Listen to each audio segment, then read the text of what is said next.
오늘 우리에게 주시는 하나님의 말씀은 요한복음 15장 13절에서 15절입니다. 사람이 친구를 위하여 자기 목숨을 버리면 이보다 더 큰 사랑이 없나니 너희는 내가 명하는 대로 행하면 곧 나의 친구라. 이제부터는 너희를 종이라 하지 아니하리니 종은 주인이 하는 것을 알지 못함이라. 너희를 친구라 하였노니 내가 내 아버지께 들은 것을 다 너희에게 알게 하였음이라. 아멘.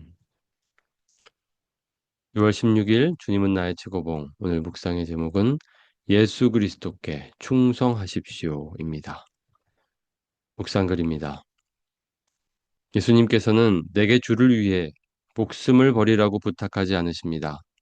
대신 주를 위해 내 삶을 내려놓으라고 하십니다.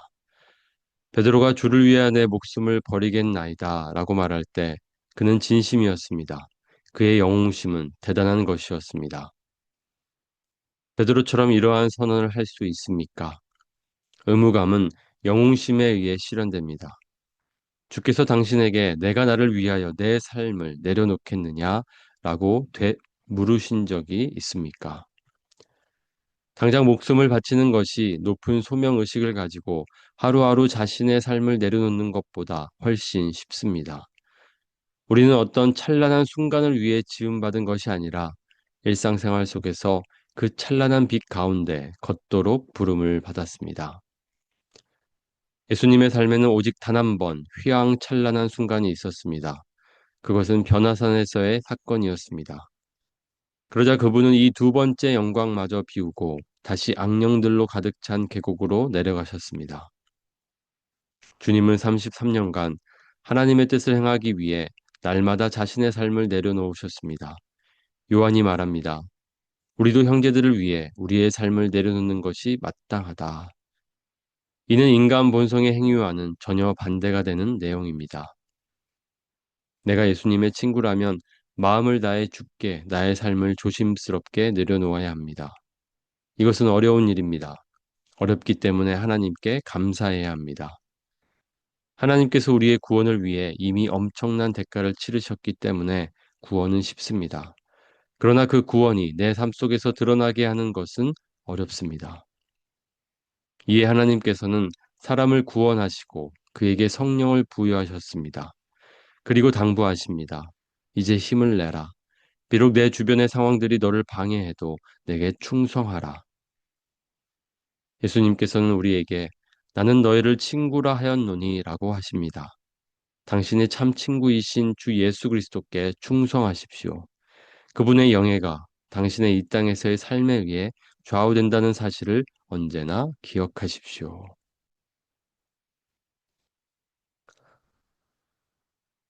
오늘 묵상은 하나님께서 원하시는 순종이 무엇인지를 우리에게 말해주고 있습니다.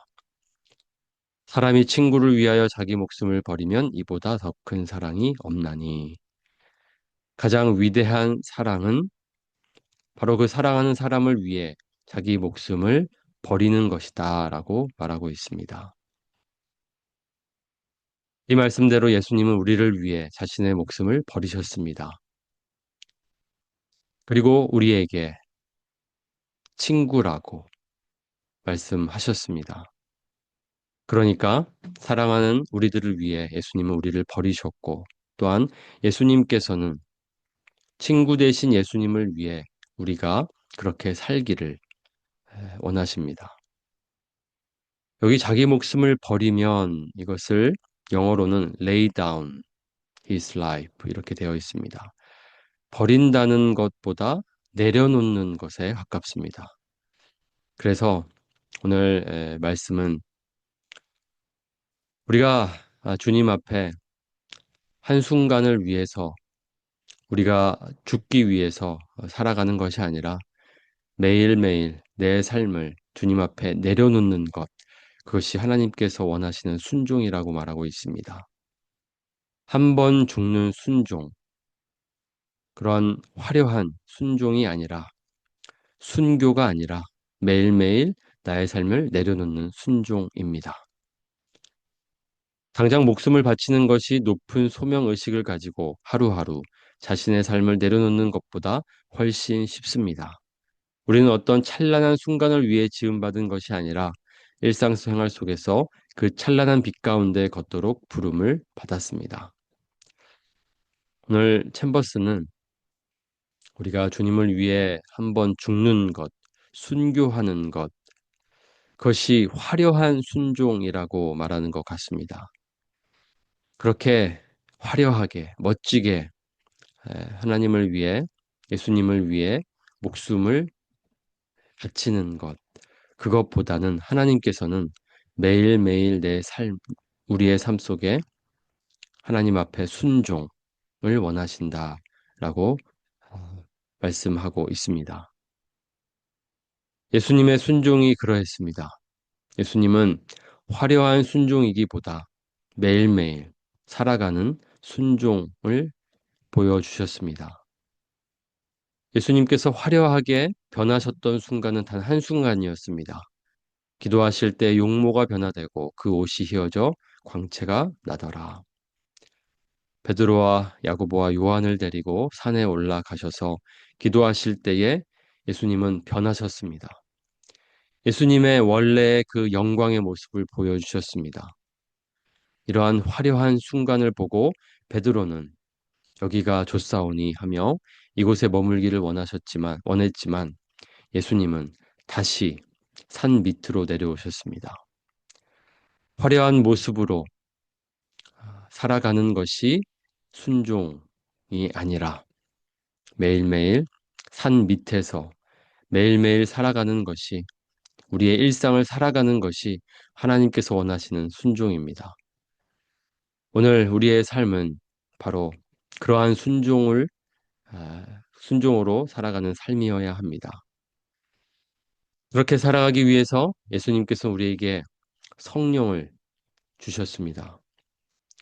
하나님께서 우리의 구원을 위해 이미 엄청난 대가를 치르셨기 때문에 구원은 쉽습니다. 그러나 그 구원이 내 삶 속에서 드러나게 하는 것은 어렵습니다. 이에 하나님께서는 사람을 구원하시고 그에게 성령을 부여하셨습니다. 우리는 예수님의 죽음으로 그리고 부활로 구원을 얻었습니다. 이제 우리가 죽으면 천국에 가는 것이 그것도 구원이지만 매일매일 삶 속에서 그 구원을 살아내는 것이 하나님께서 우리에게 원하시는 순종이고 또한 구원의 삶입니다.